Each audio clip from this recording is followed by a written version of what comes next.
You know, we're all living inside of stories, every single one of us. Some feel like these grand adventures. Others are a bit quieter, but they shape everything about our lives.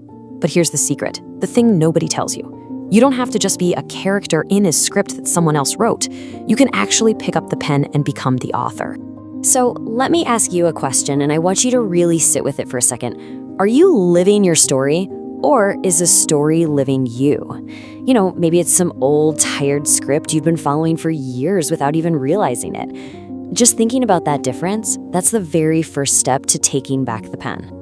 And that leads us right here, because a lot of the time, there are stories that write us before we even get a chance to write for ourselves. We just sort of inherit them from our culture, our past, even our habits. And often, these are what you'd call thin stories, packed with negative labels that can make our lives feel kind of small, kind of stuck. Now this, right here, this is an absolute game changer. It's a core idea from narrative therapy, and it goes like this. The person is not the problem is the problem. Think about that. It means you aren't your anxiety. You're a person who's dealing with anxiety. You're not your failure. You're a person experiencing failure. That little bit of space between you and the problem, that's where all your power is. So how do you create that space? Well, you use a technique called externalizing. It's basically like taking a feeling, say the gray fog of sadness, and turning it into a character. You give it a name, you picture it, and once it's a character, it's not you anymore. It's just something you have a relationship with. And guess what? You can change the rules of any relationship. And this is the goal, right? It's all about changing your internal headline. You're not just making stuff up. You're becoming a journalist for your own life. You're digging through the evidence, finding those moments of strength or kindness that were always there, and you're making that the new headline. You're re-authoring your own identity based on the truth you decide to focus on. Okay, so this is where it gets really interesting, because once you start to look at your story, you realize your mind isn't just one voice. It's more like a stage play with a full cast of characters. These are powerful, ancient archetypes that live inside all of us, and they are pulling the strings behind the scenes. First up, let's meet the king. When this energy is balanced and healthy, it's the part of you that creates order from chaos. It leads with integrity and blesses the world around it. This is the calm, centered author of your inner kingdom. So does your king bring order or something else? Then you've got the warrior. And look, this isn't about aggression. It's about having crystal clear purpose. The warrior is the part of you that sets healthy boundaries and takes decisive action for something that matters. It's your inner protector, the editor of what you will and will not allow in your story. Next, we have the magician. This is the keeper of secrets, the part of you that just gets it, that sees the complex systems at play. The magician is the strategist of your story, seeing the hidden patterns that everyone else misses and knowing exactly what to do with them. And finally, there's the lover. This is the archetype of connection, of feeling. It's what allows you to feel deep empathy, to be truly passionate, and to connect with the world and the people in it. The lover is the part of you that writes the poetry of your life. But here's the catch. These powerful energies, they're not always in balance. Every single one has a shadow side, and that shadow tends to split into two dysfunctional poles.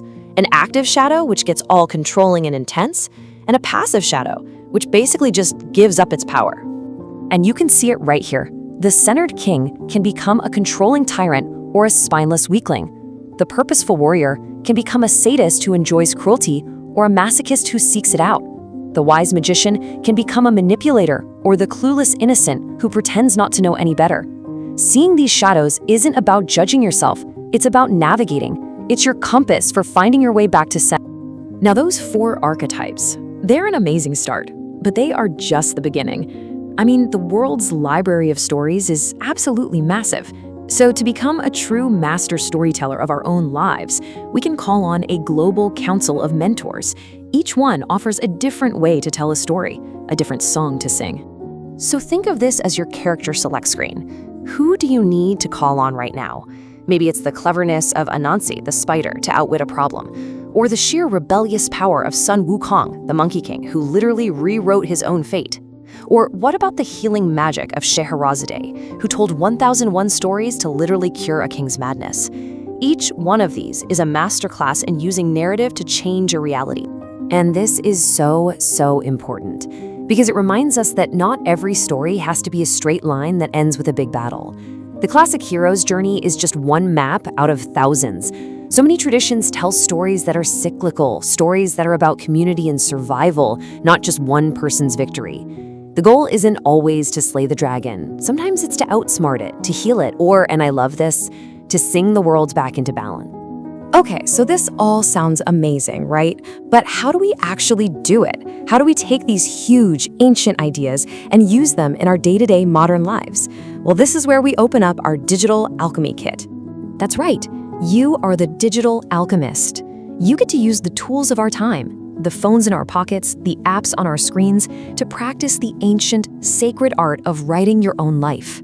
You're turning modern tech into a tool for timeless magic.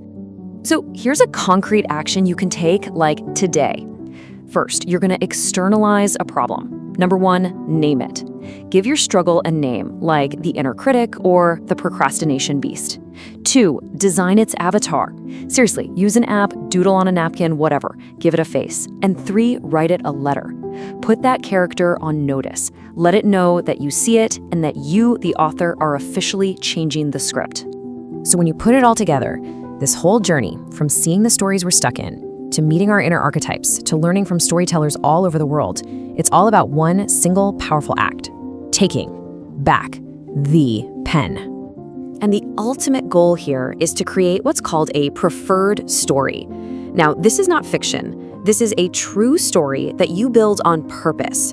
You go back and you find all those little sparkling moments where you acted with strength or courage or kindness, and you weave them together into a new plotline, a storyline you can actually live by.